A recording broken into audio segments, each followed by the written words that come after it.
Oi, gente, tudo bem? Como prometido, a gente vai conversar um pouquinho agora sobre tapas, tá? Tapas, que eu denominei para vocês como autodisciplina, propósito, dedicação, né? Gente, então é importante a gente lembrar, né, que logicamente esses textos que a gente vem tecendo aí é proveniente do Yoga Sutra de Patanjali, né? E também os textos de Hatha Yoga, tá? Quando a gente fala do Yoga Sutra de Patanjali, é importante também frisar que não é algo, qualquer coisa que ele teceu, né? Foi tecida, perdão, né? O Yoga Sutra de Patanjali.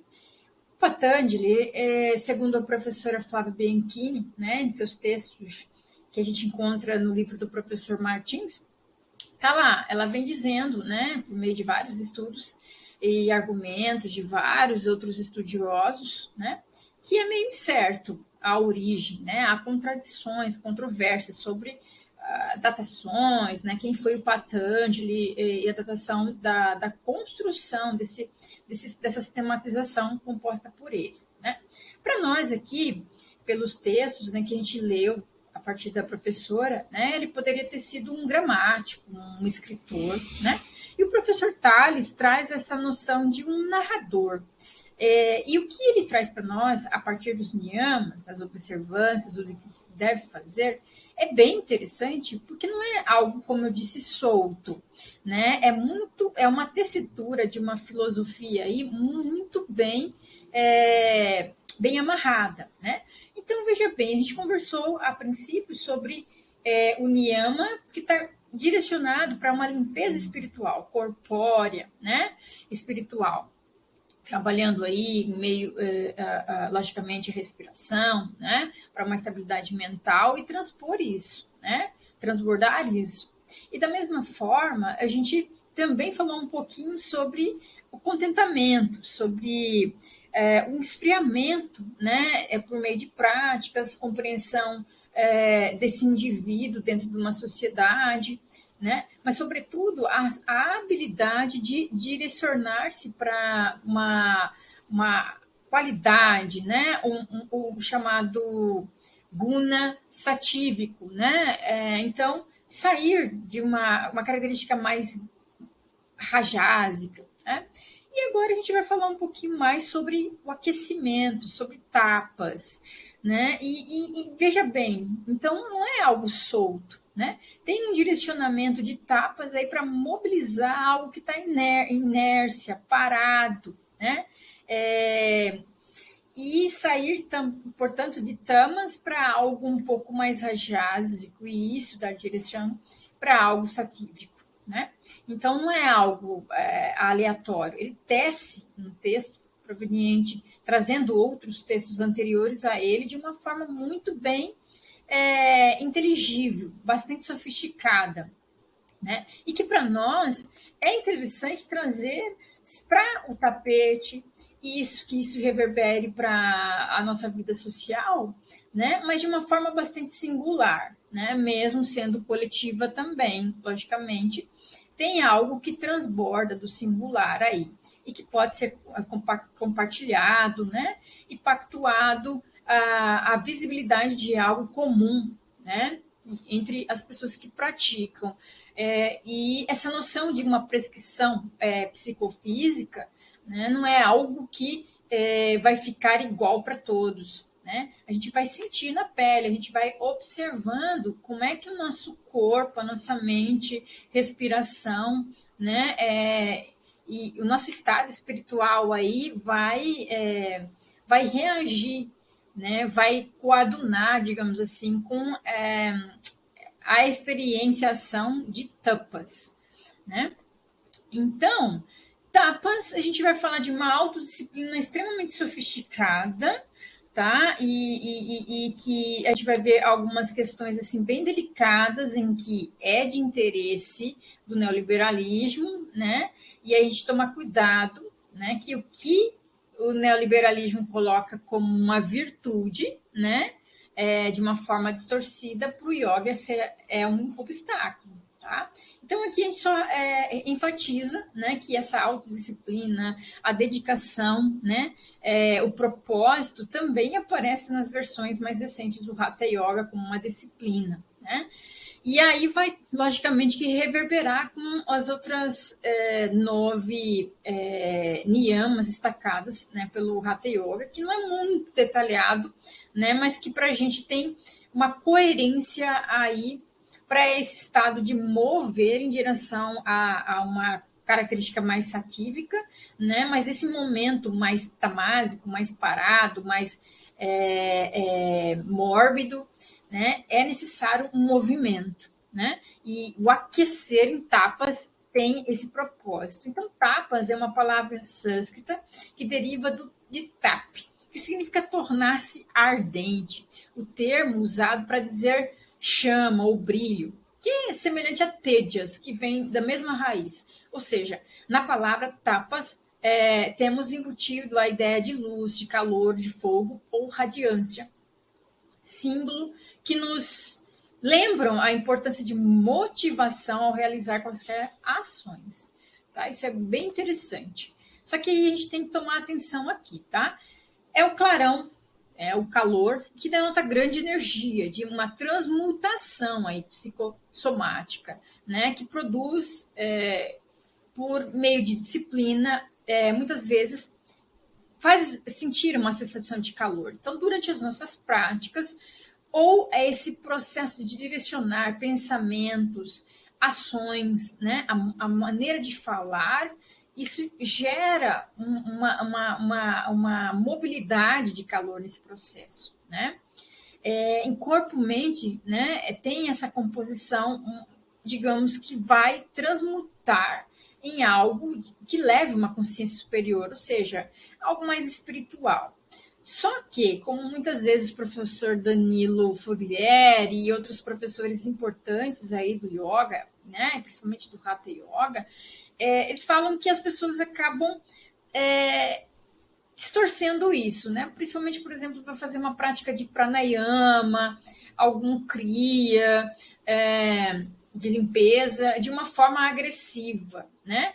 Associando o fogo com a forma mais veloz, agressiva da prática, como se fosse algo evoluído. E não, tá? O Feinstein diz aqui, não pode ser confundido com autoflagelação, algo que prejudique o corpo ou que leve ao suplício de si mesmo. Tá? Então é algo muito mais sofisticado, mobiliza calor, mas é algo que te conscientiza para limpezas na forma de lidar com o seu corpo, na forma de falar, pensar, tá? Tanto é que o Farnsworth diz aqui, há 3 tipos de tapas e justamente vai coincidir com outros niyamas que a gente vai conversar depois, mais à frente, tá? O corporal, ou seja, a forma de lidar com o corpo de uma forma não agressiva, né? Isso é uma mobilização para mover de tamas aí, digamos assim, mas que não é extremamente excessiva em rádias, né? Eliminação de excessos, ou seja, né, de não se de se gastar energia à toa aí com os excessos, com prazeres, né? Excessivos. Sempre nessa tendência de reverberar corporal mentalmente de uma forma excessiva. Tapas na fala, né? A forma de dialogar. Se você percebe que começa a tagarelar demais, né? Ou agredir, ou um diálogo que não vai chegar a um comum acordo, ou que alguém está impondo, isso está transbordando o tapas e isso está agredindo o outro e a si próprio, né? Assim como uma prática de estudo diz para si, tá? Que a gente vai conversar um pouco mais. E tapas mental deve trazer uma serenidade mental, bondade, silêncio e autocontrole, né? Que leva àquele processo de limpidez, purificação dos estados interiores. E quando bem praticada com essa tríade, né, levam a uma estabilidade, a qualidade mental satívica, né, mais harmônica do ser. No entanto, quando praticadas com ostentações, aí, né, os excessos, né, destaca-se em violências, é rajásica, agitada, né. Então, o corpo, a respiração, a mente vai transbordar algo bastante fora, digamos assim, do seu eixo de estabilidade, de harmonia, né? Que acaba sendo superficial, instável. Ou seja, vai transmutar reatividade, uma instabilidade, uma agressividade que muitas vezes a gente acaba depois, o que foi dito, o que foi falado, a maneira de se colocar corporalmente, transborda arrependimentos, né? E por fim, se feita embasada em concepções tolas também, né? A realização de tortura de si próprio ou finalidade de fazer mal a outra pessoa, isso levará a tamas de novo, né? Uma inércia, uma obscuridade, tá? Então, veja bem que é algo extremamente sofisticado, não é qualquer coisinha para dizer que você está adunando com tapas, tá? E aqui a gente lembra o Hatha Yoga justamente como uma das formas de yoga, né? Das ramificações yógicas aí, que é extremamente aquela em que traz técnicas mais detalhadas de se modular esse corpo modulado, corpo-mente, né? E que não é finalizado em algo estático, mas sempre num processo de transmutação aí, né? Que a gente chamou de cozimento, através do texto do Yoga Vidya. É um dos tipos mais recentes de yoga que foram de textos iógicos que foram compostos mais recentemente, né? E aqui a gente traz, digamos assim, a lembrar, né, de novo, desse gráfico, né, esse diagrama que, logicamente, ele é bastante limitado, né? Em outras aulas a gente vai conversar um pouco mais sobre doshas e gunas, mas é justamente aquela noção, né? Aqui, tapas é para facilitar esse processo de mobilização daquilo que está parado, está na inércia, né? De composição mais sólida, né? Terra, água, não sai do lugar, né?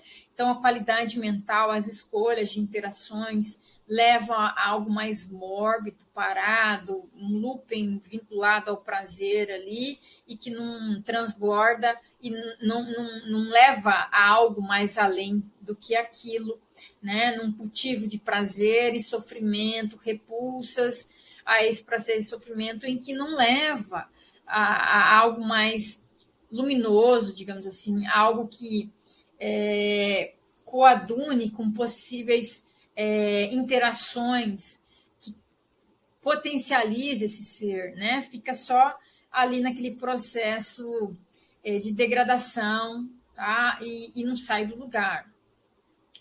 Justamente, né? A forma de até alimentar o corpo aí também é extremamente precária, né? Não há um cuidado, não há um olhar para isso, então fica bem distante de qualidades satívicas, né? E de estabilizar, digamos, os doshas, né? Entre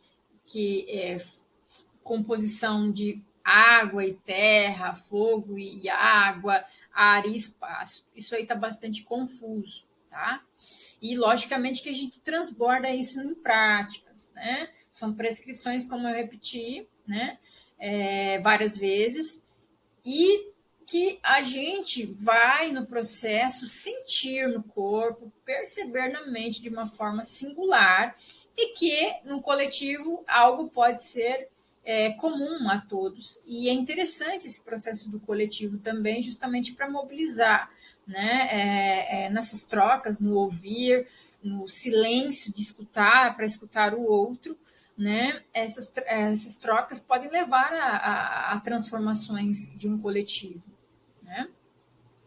Então, como é que a gente pode experienciar essa autodisciplina sem deturpá-la, né? Sem levar a uma agressão de si, que reverbera por todo, né? Sem ser estúpido. Essas imagens que eu trouxe é justamente muito forte, né? Se a gente parar para pensar que recém-entrados na Academia da Marinha Americana, né, se faz sempre um ritual de uma composição de um muro humano, né? E aí esse muro humano denota algo bastante estúpido se você não tem uma reflexão um pouco mais profunda, em que as pessoas se pisoteiam, sobem umas sobre outras de uma forma bastante desorganizada, não é algo delicado, algo que se permite uma licença, mas transborda o corpo, o limite do corpo do outro, né, para se compor esse muro, né, corpos brancos em sua maioria, e que está a serviço de um serviço institucional aí de alto escalão, digamos assim, da segurança, e que é a ótica delicada de se ver como estúpido, né? Outras pessoas podem ter outras opiniões, aqui eu estou jogando a luz para a gente refletir, para não denotar algo estúpido, em que se cultiva um corpo sábio, né? Um corpo em que se cultiva uma espiritualidade, um corpo saudável e que respeita os seus limites e os limites dos outros corpos, né? Então, isso nos leva a remeter à necessidade de olhar para o contexto desse indivíduo, enquanto pensar em tapas, né, algo que aquece, algo que mobiliza, algo que é para direcionar para algo em movimento e que desencadeie na sequência algo mais satírico, né, em um meio social que a gente tem que retomar, né,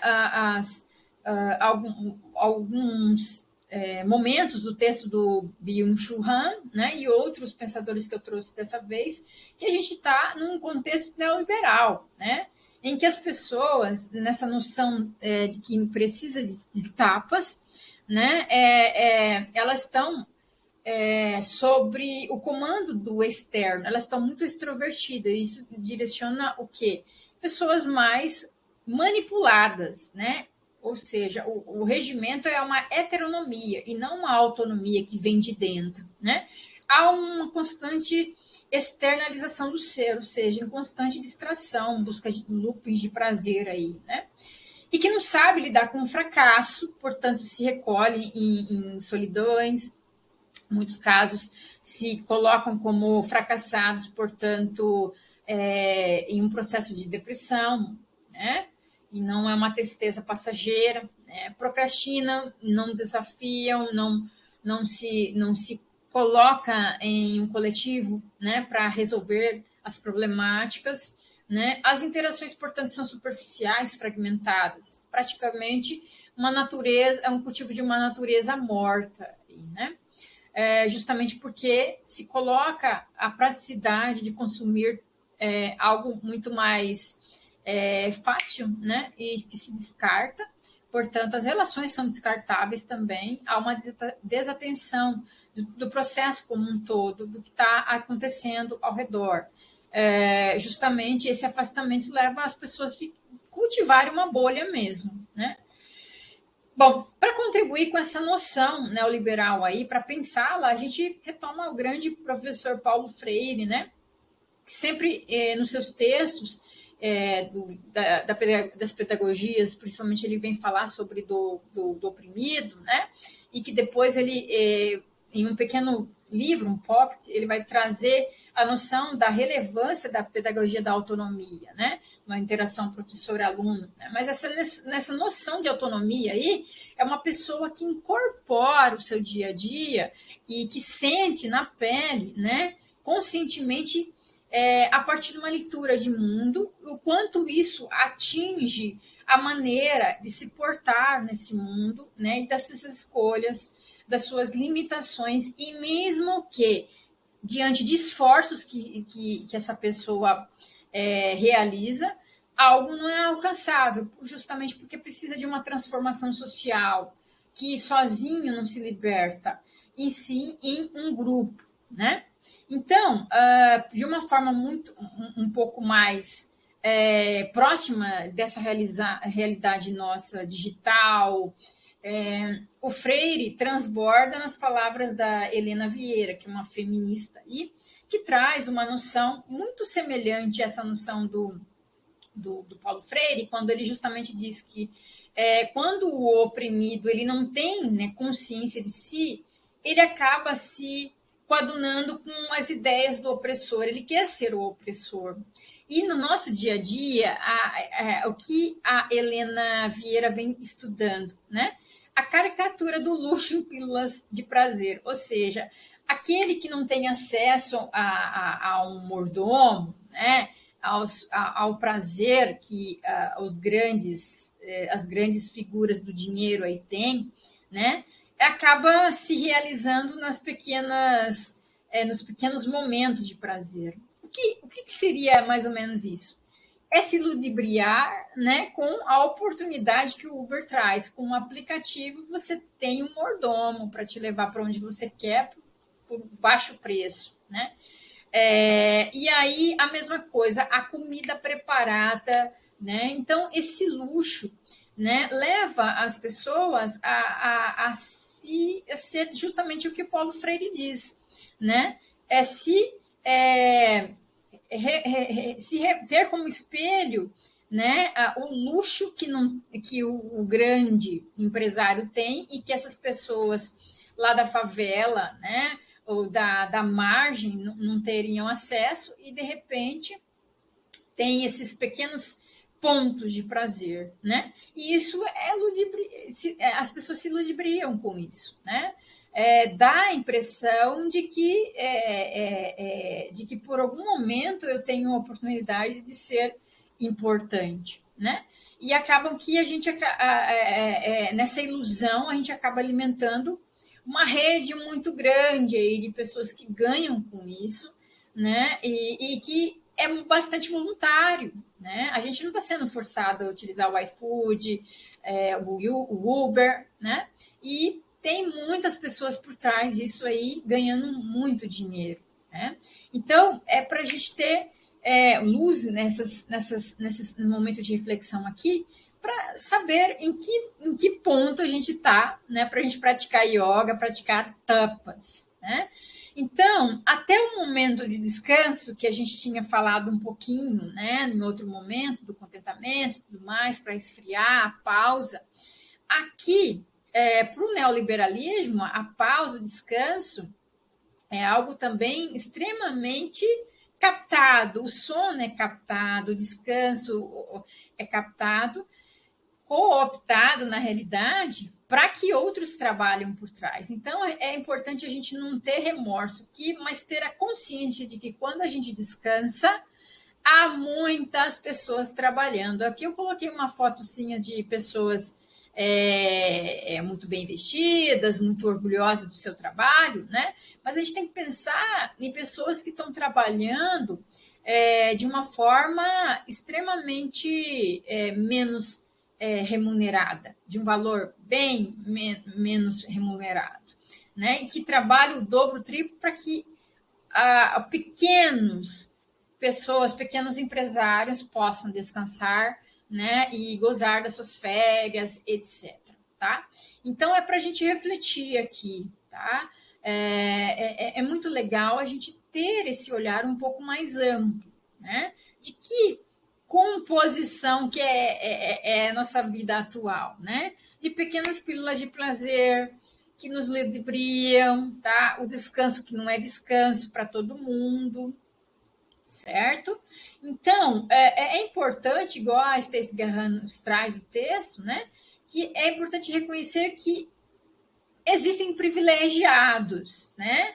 Existem pessoas que usam da sua meritocracia, né? Mas se essas pessoas utilizarem essa meritocracia para o bem do outro, né? O branco que tem a consciência de que tem privilégios e a partir disso, né? Mobilizar-se, né, em prol de pessoas, né? Os seus escritórios, as suas empresas, para olhar para as pessoas que estão invisíveis, né, nesse plano de ter acesso a universidades particulares para determinados cursos que não encontram nas universidades públicas, em empresas, escritórios de direito, etc., etc., para empregar essas pessoas, ofertar estágios para essas pessoas, já vai ser um passo, né, de consciência nesse meio do neoliberalismo, tá?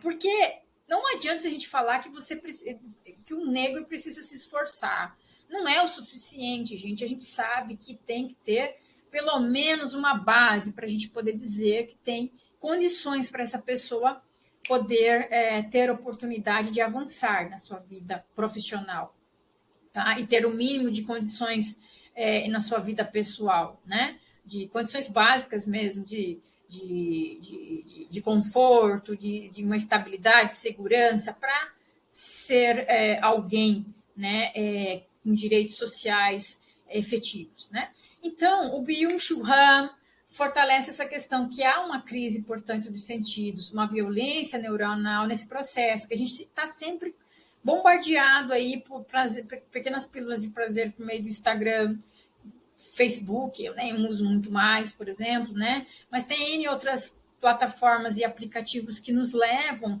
e nos atraem para coisas que a gente gosta justamente porque eles estudam, né? Milimetricamente nossos passos aí para, digamos, nos cooptar, né? E aí a gente vende como produto o nosso tempo, né? E nossa sensação de prazer diante das telas, né?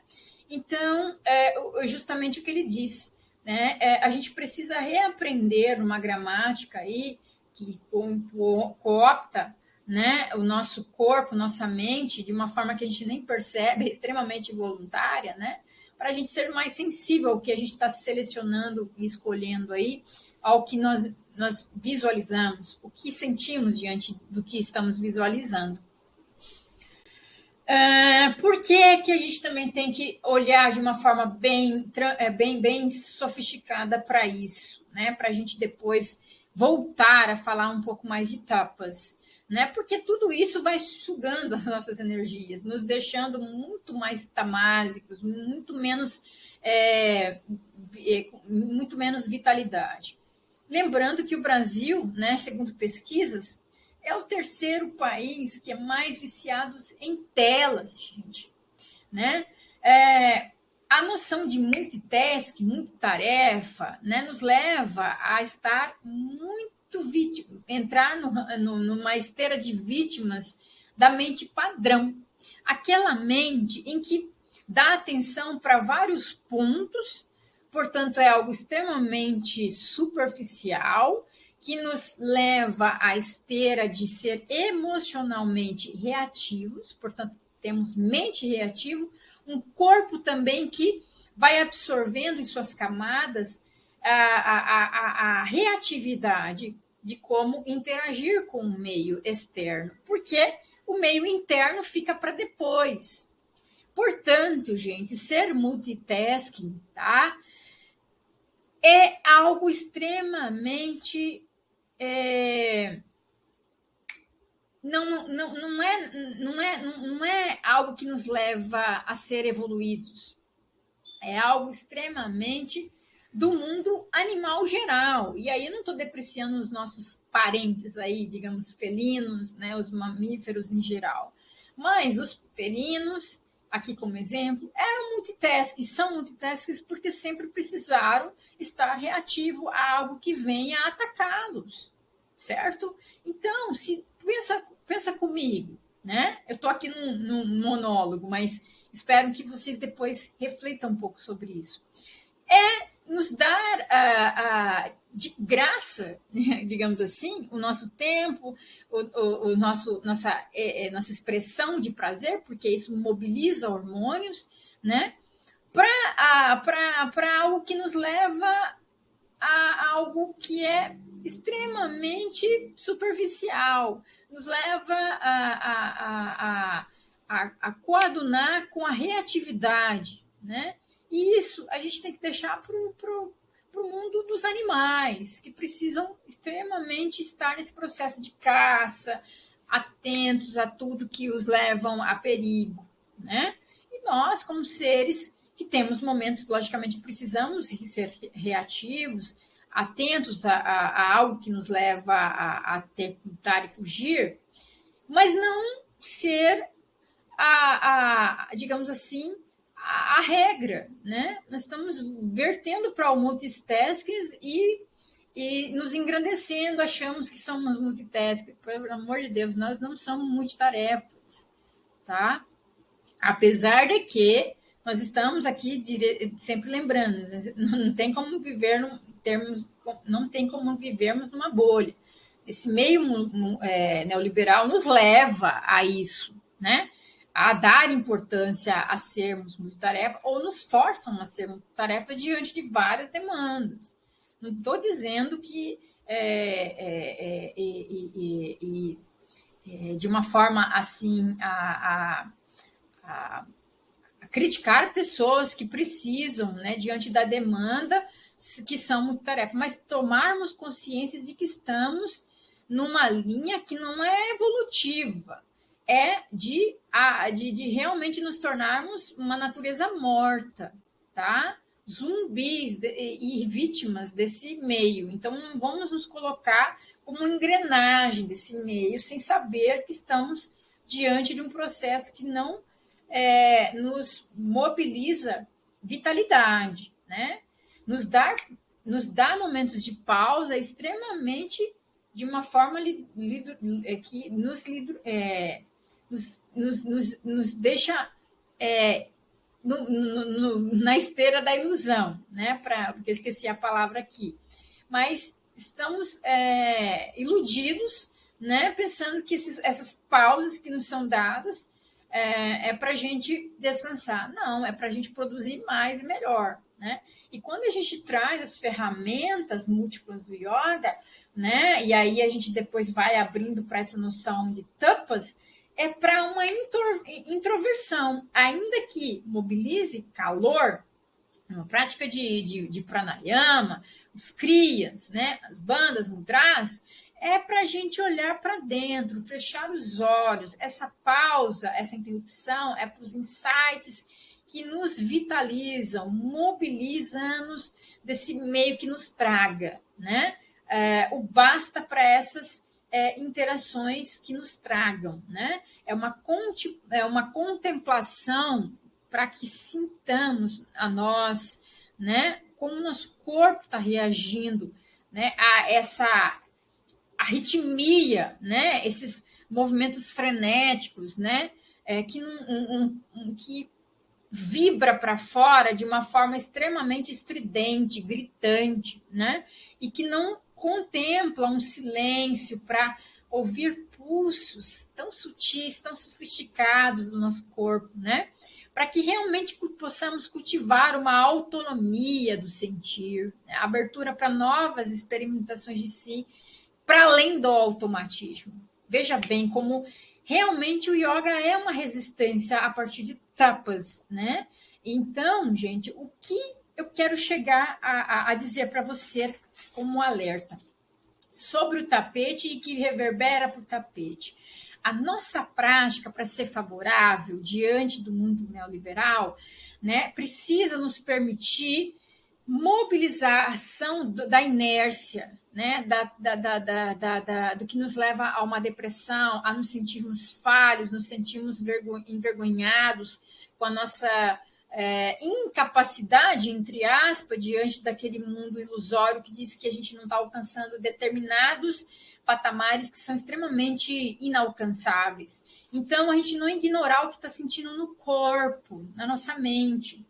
O que eu trago aqui? O neoliberal, na realidade, é um liberal econômico, tá? Mas que é extremamente inóspito, conservador, porque nos prende justamente por cultivar algo como, entre aspas, virtuoso, quando alimenta e incentiva a partir dos nossos sentidos e o que sentimos no nosso corpo de uma forma extremamente deturpada, o cultivo do individualismo, ou seja, de um egocentrismo inflamado, tá? Uma briga, é aquele bendito escalar, né, estúpido lá do muro humano, né?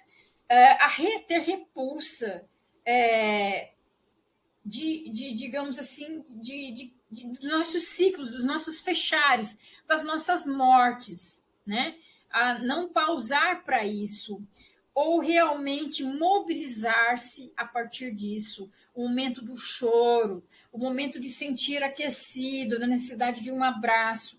Então, muitas vezes nos levam a ter repulsa, vergonha disso, dos nossos enfraquecimentos, diante da necessidade de estar com os outros e consigo próprio.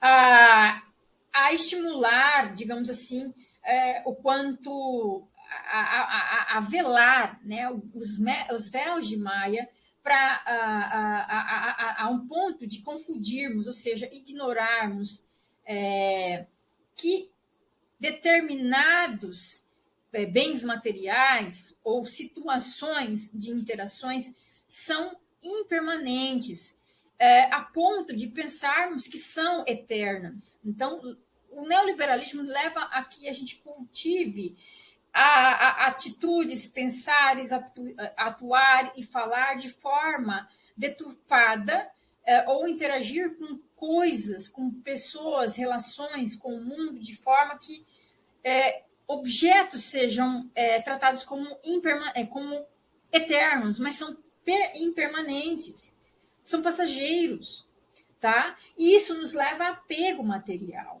né? A sempre a buscar a ter para poder abastecer aquilo que já se perdeu, né? E essa busca excessiva leva ao quê? A necessidade de sempre ter uma recompensa, a ter prazer, a não ignorar que precisamos sentir dor de vez em quando, sim, a ponto, né, de notarmos que somos humanos nesse processo, né, para libertar progressivamente desse processo de dor, né? Gente, então, o que leva a perceber aqui que há uma heteronomia vigente, ou seja, o de fora nos manipula, nos diz o que é melhor para nós, e não é nada de dentro, não há nada de autonomia. Nós estamos com extremamente, digamos, o que o yoga diz, portanto, que tudo isso que é cultivado como virtuoso pelo neoliberalismo é um obstáculo para que a gente seja autônomo de nós, que tenhamos um passo à frente para sermos mais satívicos, ou imobilidade rajásica para sair de tamas, né, de determinados momentos, para chegarmos a um cultivo mais satívico, mais espiritualizado, estados mais espirituais, de interações mais bem-fazejas conosco e com o outro. Olha só o ponto que chegamos, né? Então, aqui eu trouxe dessa vez, tapas, né? A autodisciplina, a dedicação ao propósito, né? Como algo para se cultivar de um patamar de sabedoria, ou seja, das camadas mais profundas do ser, que transpõe a necessidade de estar em interação com a mente, né, com tudo que é da racionalidade, do mental, né, as repulsas e reatividades emocionais, para um passo mais profundo, que é pragnia, né? A sabedoria que aqui o start, né, eu trago a partir de uma das mãos dadas com o meio acadêmico dessa vez. Por quê? Porque é interessante esse desvelar de algo que nós não vemos, né, a partir das interações intelectuais, sim, né? Não para sempre, tá? Mas é o primeiro start, porque se eu não tivesse, por exemplo, lido, né, convivido com as palavras de Viveiro de Castro, que é um grande antropólogo, que eu tive a oportunidade de conhecê-lo, né, e estudar um pouco Donna Haraway, né, filósofa, zoóloga, eu não teria essa noção que estou trazendo aqui para vocês de uma forma mais horizontal, para abrir essa mobilidade de tapas. Quando o Viveiro de Castro ele traz, né, é preciso respeitar, né, o respeitar, né, de uma forma que significa aceitar que nem todo mundo quer viver como você vive. Ele traz essas informações de suas experiências, né, longas experiências com os ameríndios, com os indígenas, né? E Donna Haraway, né, com as suas tramas, as suas tessituras rizomáticas, né, e que previu muito das interações homem-máquina lá há 30 anos, 30, 40 anos atrás, ela estudava também interações entre humanos e outras espécies. E ela traz essa noção, por que não sermos parentes?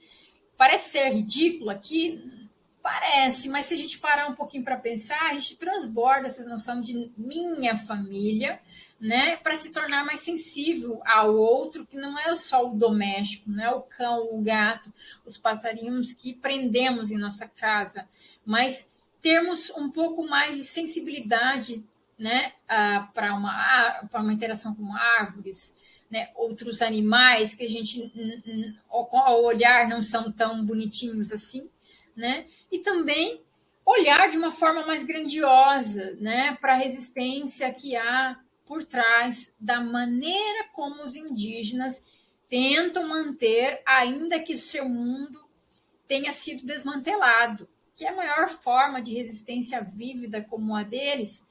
Por que eu digo isso?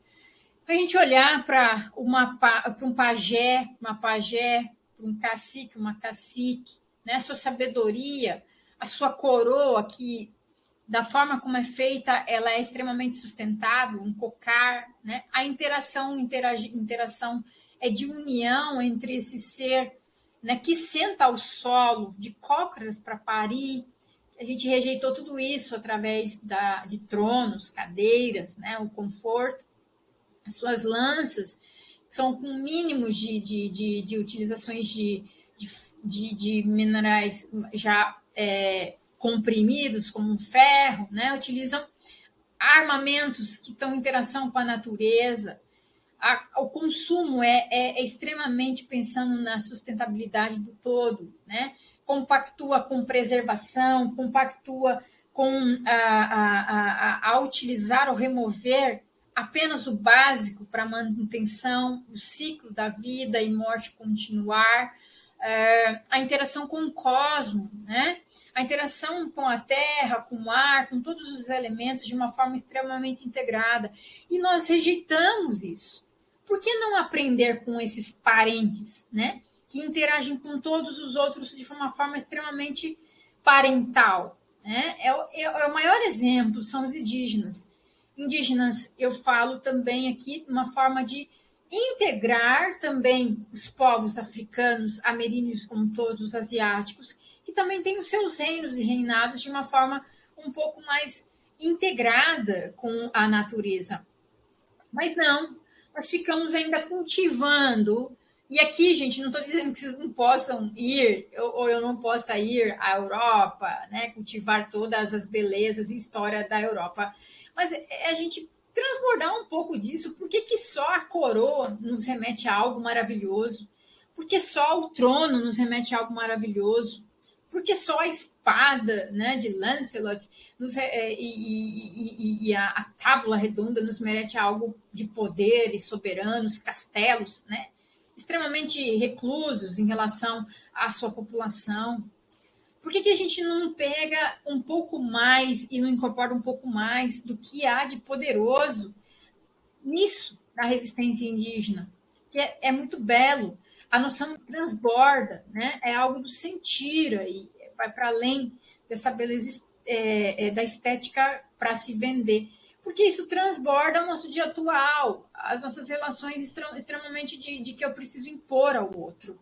E o egoísmo tá por trás de tudo isso, né? Para o yoga é a palavra chamada de asmita, que é justamente um dos obstáculos, né? Do que outros que a gente já meio que falamos, né? Que não é uma virtude, é um obstáculo para a gente estar numa interação mais integrada com o todo, né? Então, de uma forma agora, a partir, né, da intelectualidade que encontramos em Arieira e sua sabedoria, e de como podemos chegar a interagir fisicamente dentro de aldeia ou a partir dessas pessoas que estudam os indígenas, estudam a natureza, né? Algo da sabedoria também que Patanjali trouxe de tessituras antigas, de textos e experiências antigas, né? Que está tapas nessa mobilização é a capacidade de dominar os impulsos dos sentidos e órgãos de ação. Evitar algo por exemplo, que se gosta muito, né? E torna-se uma disciplina para autoconhecimento quando esse é o objetivo maior na vida da pessoa. A disciplina destrói o sofrimento que atormenta a pessoa. Da disciplina, a pessoa alcança o domínio sobre o corpo e os sentidos. O corpo, os sentidos e a mente são instrumentos e, como tais, devem permanecer sob o comando da pessoa e não o contrário. Tem menos a ver com seguir regras e mais a ver com descobrir a si mesmo, né, com a real motivação para praticar. Tapas é perceber a limitação provocadas por crenças ou hábitos mecânicos, né, automáticos, do automatismo. No entanto, ao invés de olhar para essas limitações como um monstro de 7 cabeças, né, podemos ver a possibilidade de crescimento. Há uma mudança de perspectiva que leva a termos uma atitude mais afirmativa, mais leve, menos solene em relação ao que significa a autossuperação, já que não vemos a disciplina como uma tábua de salvação, nem os obstáculos a serem superados como forças superiores às minhas ou às suas, ou de nossas próprias, né, ou nossas próprias. Praticar tapas nesse contexto, né, torna-se uma atividade estimulante, desafiadora, independente do tipo de prática que estivermos fazendo, pois nasce da motivação e do foco no objetivo primordial, que é a possibilidade de conhecer a si mesmo como alguém livre de quaisquer limitações e, portanto, pleno e feliz. Não é simples, é um processo, né? E quando esse objetivo não está suficientemente claro, né, a gente não tem um propósito, nós perdemos com facilidade o foco e a concentração, justamente o multitasking, né, a mente default, né, padrão, e não, que fica vagando, né, a chamada mente macaco. Então, tapa se dilui se não soubermos exatamente o que buscamos com as práticas. Naturalmente, a motivação se perde e, distraidamente, buscaremos outra atividade mais estimulante.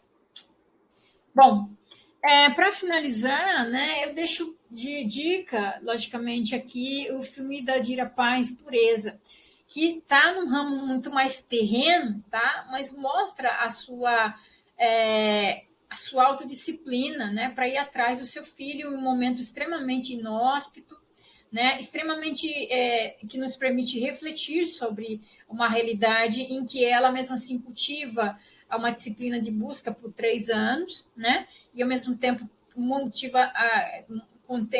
contempla a sua espiritualidade, religiosidade, né, e cultiva também a busca pela justiça. Né? Isso tudo num ramo muito mais material, tá? Mas que transcende muitos momentos, né? Por meio da ternura, do respeito ao próximo, né? Esse cultivo da compaixão pelo outro, pelo próximo. Para finalizar, então, eu trago a meditação sobre o propósito, sobre tapas, né? Trazendo novamente o texto meditativo do professor Tales. Uma flecha não alcança o seu alvo sem uma força. O calor da vontade é o poder criativo do universo. O calor da vontade é o fogo transformador da vida. Uma flecha não alcança o seu alvo sem uma força. A acesse, ou seja, né, a disciplina, a autodisciplina não me aprisiona. A liberdade e a criatividade são os fundamentos da disciplina. A ordem é a organização. Ordem não é mandamento. A firmeza não é rigidez, é dança. A organização me liberta das fantasias de haver lacunas na minha vida. O passo me liberta da fantasia de não conseguir andar. A realização me liberta das fantasias de paralisação. A vontade direcionada ao mundo é o calor que me conduz a transformações efetivas em minha vida. A vontade voltada ao autoconhecimento é o calor que me conduz ao reconhecimento do aconchego em mim mesma, que ele se coloca como um feminino, o professor, tá? Uma flecha não alcança o seu alvo sem uma força. Acertar o alvo é reconhecer. Eu sempre fui o alvo, eu sempre fui a flecha, eu sempre fui o espaço entre ambos. Eu nunca estive separada. Então é isso, o professor Tales trazendo um pouco em suas palavras sobre o propósito de uma forma bastante profunda. Então, gente, para que serve o yoga mesmo? Certamente que não é para nos ludibriarmos, né? Com estupidez e excessos individuais e coletivos. E, de novo, reforço as fotos, né? De grande estupidez, de não cuidarmos de nosso corpo e mente e com carinho, ternura, né? E assim, da mesma forma com o outro. Trazendo uma forma estúpida, rígida, né, a transformar seres humanos em uma máquina, né, e ao invés de ser mais compassivos consigo e com o outro, amorosos um com o outro. Então é isso, né, um contínuo aprendizado e transformação aí em vida é possível a partir de etapas, né, e logicamente que isso vai se fortalecendo a partir das práticas e técnicas do Hatha Yoga, né, para essa mobilização do que está em inércia. Mais para frente, logicamente, que a gente vai destrinchar um pouquinho mais sobre esse nosso diagrama aqui. Então, o meu namastê final aqui é ao som que vocês depois podem escutar, né, da Marisa Monte, junto com seu Jorge e Flor, né, a música para melhorar, para musicar a nossa vida, né, um sol que nasce, isso ajuda a mobilizar com carinho e ternura o que está difícil, né? O que está parecendo que sempre parece piorar. Mas há, sim, uma luz sempre quando a gente olha com ternura uns outros e para consigo próprio. Essa mobilização aquecedora, né? O sol há de irradiar, a lua há de trazer uma luminosidade que nos conforta o sono também. Gratidão.